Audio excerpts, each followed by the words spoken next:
برای توی کوچه رقصیدن، برای ترسیدن به وقت بوسیدن، برای خواهرم، خواهرت، خواهرامون، برای تغییر مغزها که پوسیدن، برای شرمندگی، برای بیپولی، برای حسرت یک زندگی معمولی، برای کودک زباله گرد و آرزوهاش، برای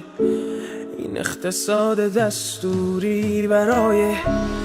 این هوای آلوده، برای ولیعصر و درختای فرسوده، برای پیروز و احتمال انقراضش، برای سگهای بیگناه ممنوعه، برای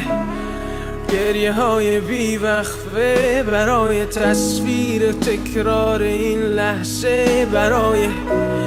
چهره ای که میخنده، برای دانش آموزا، برای آینده، برای این بهشت اجباری، برای نخبه های زندانی، برای کودکان افغانی، برای این همه برای غیر تکراری، برای این همه شعارهای تو خالی، برای آوار خونه های پوشالی، برای احساس آرامش، برای خورشید پس از شبای طولانی، برای قرصای اعصاب و بیخوابی، برای مرد میهن آبادی، برای دختری که آرزو داشت پسر بود، برای زن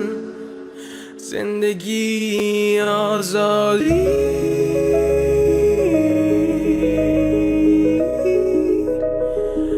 برای آزادی،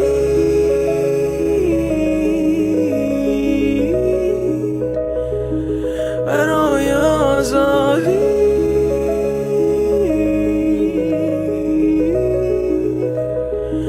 برای آزادی.